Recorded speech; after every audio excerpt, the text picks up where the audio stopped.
The Nonprofit Security Bill, SB 1713, was run this year by the Arizona Faith Network and sponsored by Senator Gowan in partnership with many of our key partners in Arizona, including the Jewish Community Relations Council, and so many other partners. This bill is to help protect houses of worship. We are seeing over and over again threats against our vulnerable small faith communities, from LGBTQ+ churches being vandalized and threatened, to our Black community churches, to our mosques, to our synagogues getting swatted recently during High Holy Days. We know that it is essential that people are able to worship in safety across our great state.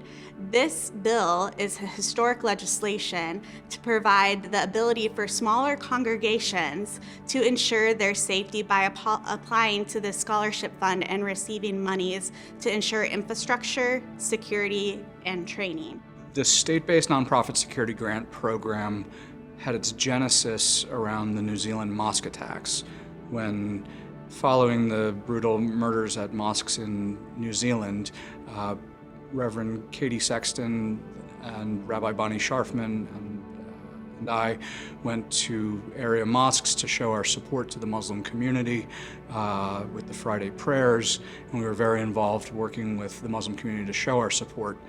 And with the attacks there, as we were working on security, it became clear that some of the local mosques were unable to access the federal nonprofit security grant program.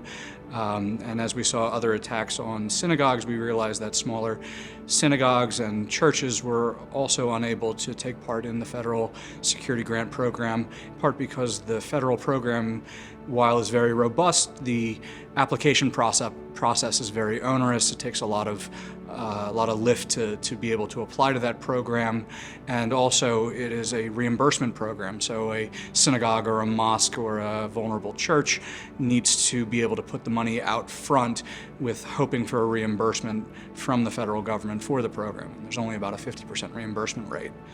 And so we began researching best practices in the state-based nonprofit security grant programs as we started exploring how we could implement a program here in the state of Arizona. We had to pause that work for a few years over COVID, but once we got past COVID, we wanted to pick up that initiative again, and so did some initial research through the work of Goodman Schwartz, a lobbying and political affairs firm, to figure out what models might work here in Arizona, to identify which legislators would be open to working with the Arizona Faith Network to implement a state-based nonprofit security grant program. Goodman Schwartz was able to identify some best practices.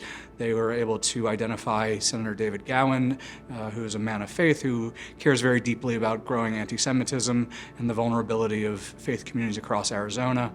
And so Arizona Faith Network was working directly with Senator David Gowan because this needed to be a coalition of vulnerable faith communities working together. This is the Jewish community working with the Muslim community, working with vulnerable Christian communities, working with the Sikh and Hindu communities, working together on a bill that would help increase security for all of the vulnerable faith communities here in Arizona. So the best practices we were able to identify were twofold. In applying for the program, if a vulnerable faith community, a vulnerable synagogue or mosque or church or Sikh temple applies to the federal program and is unsuccessful, their application is automatically rolled over into the state program. This is called the Minnesota rollover. This was a best practice from the state of Minnesota that we were all able to identify. The second aspect of the program is that it creates a streamlined access for vulnerable faith communities to apply directly for the state-based nonprofit security grant program here in Arizona, which won't require capital outlay. It's not a reimbursement, but rather a grant program. There's also a more streamlined application process that won't be as difficult for vulnerable synagogues and mosques and churches and Sikh Gurdwaras to apply to. The nonprofit security bill was a godsend. Our church in particular had experienced vandalism, individuals trying to burn it down, throwing rocks through our stained glass window, And so what we needed to do was to find different ways in order to try and protect our property. One of the things that we have to take in consideration as far as violence with religious institutions is that I think back to the Birmingham bombing, where the 4 little girls were killed, the one young lady that was blinded. We had an opportunity to have the Attorney General, Alpha Phi Alpha had the Attorney General attend the Sphinx Education Fund dinner for the purposes of explaining exactly how he went back and was able to prosecute those individuals successfully. Synagogues, having been in law enforcement for 21 years with the Phoenix Police Department and seeing what happened as far as that Sikh temple up in the Midwest, where an officer, and I had an opportunity to meet him, took 15 rounds protecting those individuals who were in a room, and it was 15 of them. And as they told him afterwards, and he survived, thank God, they told him afterwards, every bullet you took was one of our lives being saved. When we've seen what happened with Emmanuel 9, when we've seen most recently what have happened with other churches, synagogues, temples, you name it, it was time, and the time has been needed so long before to catch up as far as trying to deal with these issues, violent issues that are just deplorable.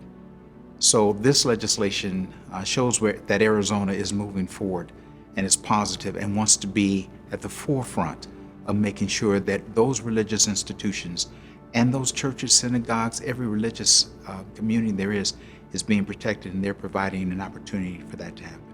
So we worked with the Arizona State Senate to have faith leaders connected to the Arizona Faith Network testify to the Arizona Senate committees on why this was such an important mechanism for vulnerable faith communities to have stronger access to security funding here in the state of Arizona.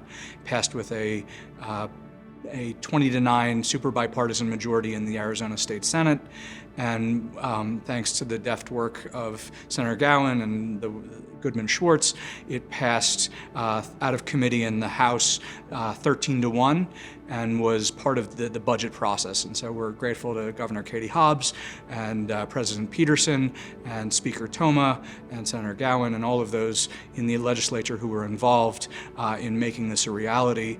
One of the few bipartisan victories here in the state of Arizona when we've had so much negative news and so much difficulty of bipartisan support for bills in the Arizona Senate and the Arizona legislature. It was really gratifying to see the legislature come together to work with vulnerable faith communities to help pass this bit of support that was really a game changer for a lot of faith communities that were unable to apply prior. It is a wonderful mechanism to share my Jewish culture, my Jewish identity with people who celebrate religious identity, religious values.